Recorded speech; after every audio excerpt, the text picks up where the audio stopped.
So this is how we're going to do this one, guys. I've got the Absima BronX with the brushed conversion, the Pro mode. So the motor is sitting up the front like it does in the Pro mode, but other than that, the electrics are all completely stopped.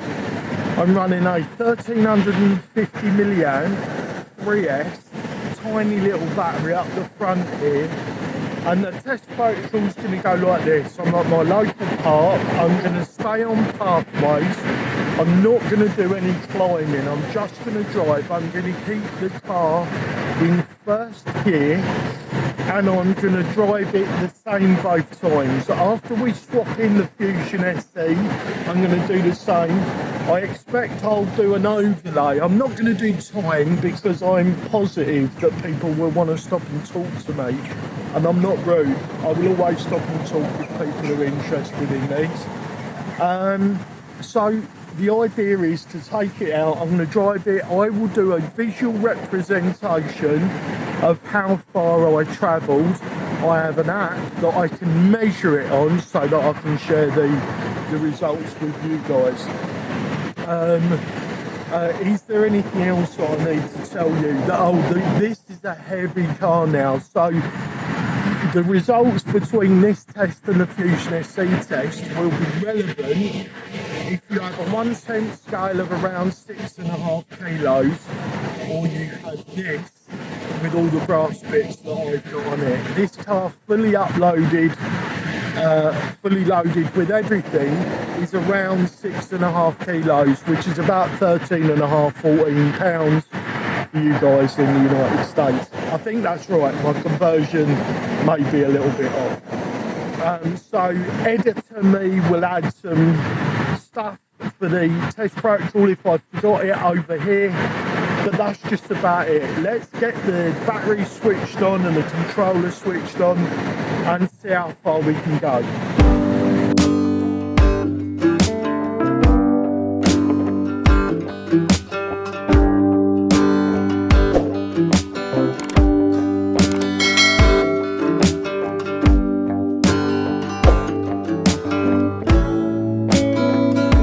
So we're going to turn around at the bridge. That's one full length for the park and one return. I'll pop the distance up on the screen. We're going to turn around at the bin just here.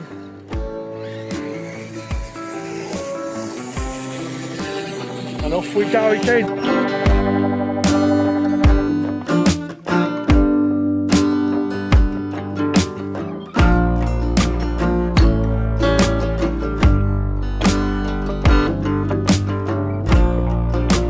Paranoid someone's going to trip over my filming gear. I've got public liability insurance, so I'm being super careful. I mean, even if I had insurance, I'd be super careful anyway, because I hate the thought that somebody's fell over and it was my fault, but I'm just rambling. Still going.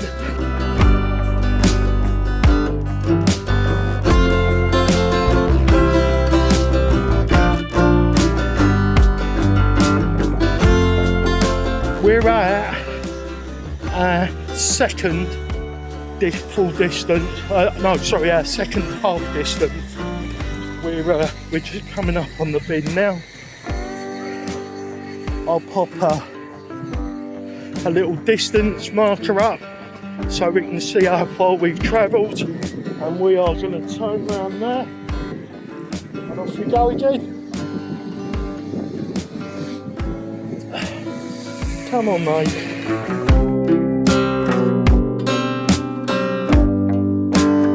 I was just thinking, I've not really worked out what the battery cut-off is on this.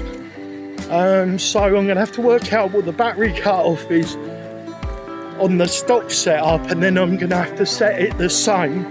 We're just turning round at the bridge again here. Nice, and drove off the path. So we're going to have to work out what the battery cut-off is for both setups, to make sure that that doesn't give us an incorrect reading. This little lad is like, wow! Yeah. It's not going to hurt you, I promise. Yeah, I think most kids do, don't they? Yeah, my little one absolutely loves them as well. I think he's probably going to be one of the youngest RC enthusiasts the world's ever seen. He absolutely loves them. Right, I'm going to get cracking. Have a good day. See ya, you're welcome. So just so you can have a quick look, guys, this is how the Pro mode setup looks. Excuse the untidy area and the condom hanging out of the receiver box. But that's the cell I'm going to be using for both the tests. That motor will be moving back into its original position. Well, it won't be that motor, it will be the Fusion SE. And just like that, without warning, she's died. That's full throttle now. So there we go. Fortunately, I've died just near the entrance to the playground. I have a good idea where to put the pin on the map, and this is how far it done. Quite impressive. The worst bit about this is now I've got to carry it back to the vehicle. So I wonder how the SE does. She's so much quieter. Let me just spin you guys round for a sec. Look at the slow crawl. Look at the slow crawl. And she's so much quieter. Right, that's enough for that. Let's do it. One thing worth mentioning, it's a lot earlier in the day. The sun isn't out and it is quite a bit colder. So that may affect the figure slightly. But if there is significant improvement, we're still going to see it. And then you maybe have a guess, see what you think it would have been like had I have filmed today's video or done today's test yesterday. So guys, this is the first turnaround. Going to go down to the bin as we have done before in the previous test. Down as far as the bin, turn around. My goodness, that steering needs trimming.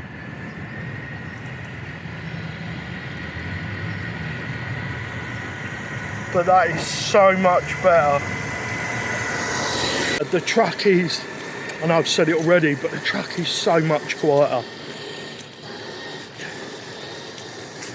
I've just been contemplating what'll happen if the truck isn't more efficient.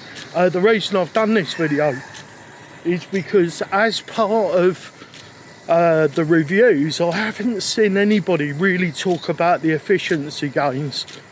But I know from speaking to people that have done the conversions that don't have YouTube channels and aren't influencers, that they have seen big gains when they've switched over. They've noticed they're getting a lot more run time for their battery. So that's why I thought I'd do this test. So if it doesn't, I suppose it might still be worth it. It's definitely quicker, smoother. The truck is lighter, which should help with the efficiency because it's an all-in-one system, right? I haven't got a big ESC and that great 775 motor. So I guess we'll see. Let's keep going.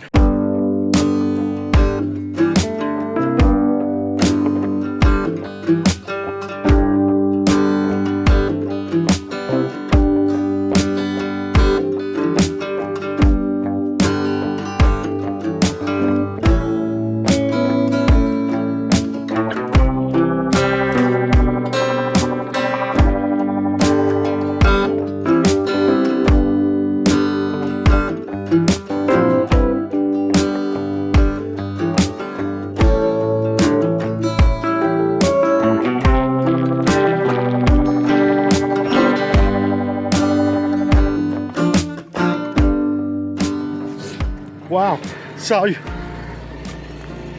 that must be a couple of 100 yards there. I'll measure it on my map tool and I'll pop it up on the screen now. So you're never going to drive your rock crawler that far away. Obviously when you're rock crawling, you're right on top of the car so you can see the line and what the car's doing, but it's good to know. Here we go, this is the end of a lap and a half. So all going well, no signs of degradation of the cells yet.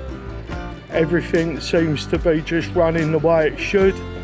Again, the car is incredibly smooth now on this setup and much quieter. I know I've said it, but I'm actually kind of amazed at how much quieter it is now.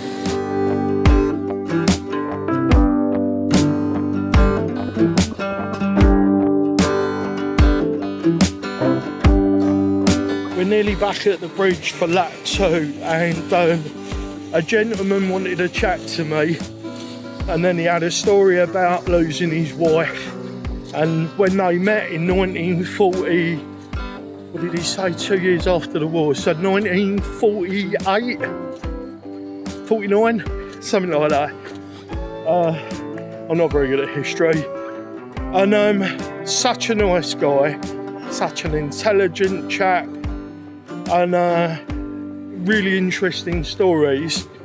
And like I said in the clip that you haven't seen because the audio was bad, I didn't want to be rude, and I'm glad I didn't. It was interesting.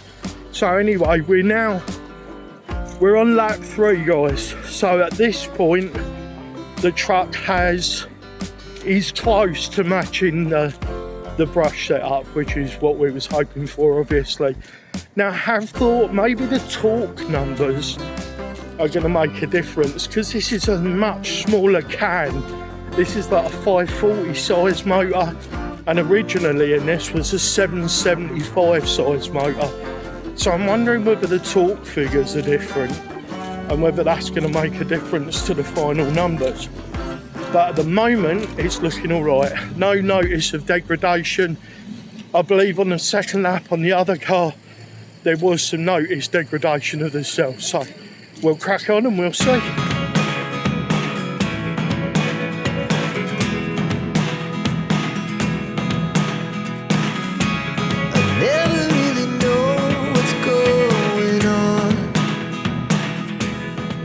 You know, I'm just thinking as I'm doing it, I've met so many people this morning, so many lovely people. I'm just chatting, you can probably see them behind me, there's a family there.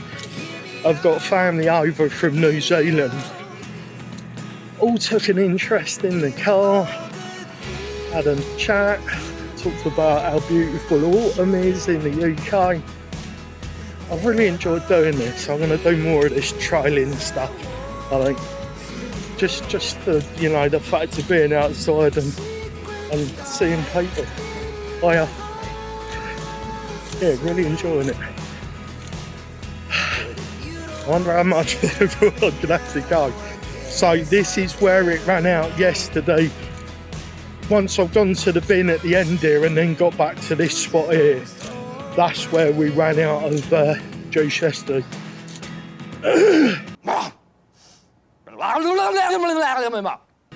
I'd say maybe the top end is down ever so slightly, but apart from that, she's still going strong.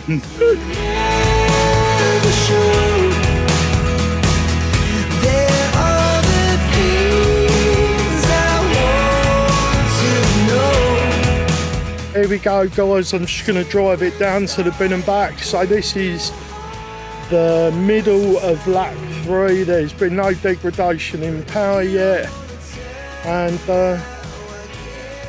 we're still going strong. One thing that just did occur to me while the truck goes down to the bin and turns around, I did switch to servo power from 6 to 7.4. On the stock setup it only runs at 6. Now I'm loving the extra power I'm getting from the servo, but is that going to have affected the numbers? I hope not. There she goes. That's it, we've levelled yesterday. And she's still got plenty of pep. That'll affect the protocol, stop doing it. This lamppost is where we ran out yesterday, and there's no sign that she's changing yet. So we're just going to keep going, guys. So this is a lap 3.2. It's about 0.2 here, I guess. Let's see where we end up. That little turnaround right there, that's 3.5. So we're almost at one whole lap more than the stock setup. Do you know what? I can't resist it. I know I'm going off protocol, guys, but we've already beat the other two. Oh, yeah. Right, let's get back at it. Oh, I think that's done it. Yeah, we're just about to hit the stop. So I want to get up as far as the lamppost, so we've equalled yesterday +1. That's worked out really well because the missus and Neo are nearly back in town, and I want to be there when those guys get home. And there we go, we've hit the cold stop. So there we go, guys. If you were wondering what's going to happen if you put a Fusion brushless setup, a 1200 specifically, in your Absima BronX, in your 1/8 scale crawler that weighs over 6 kilos, you are going to get one whole revolution. So what would that be? Maths on the hoof. I'll put the equation up here on how much gain that is, but in raw terms, it's almost one whole lap more, plus it's quieter, plus it's lighter, plus the power delivery is so much smoother. There's no downsides really. It wasn't a load of money. I got mine from AliExpress, but I know you can get these on Amazon. I'll leave links in the description below on where you can pick one of these up. You have everything you need in the kit to fit this to your truck.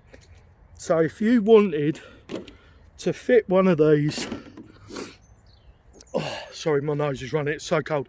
If you wanted to fit one of these to your Bronco 2021 BronX, if you wanted to put this in a TRX4 or one of these 8th scale by Yikong, Absima, wherever you get it from, then I'd highly recommend it.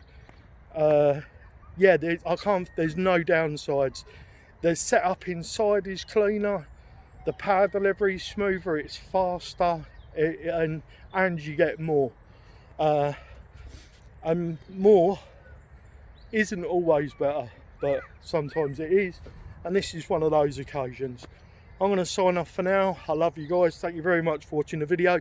Don't forget to to check out my winner TRX4 link below the video, and I will see you all in the next one. Bye for now. Never really know what's going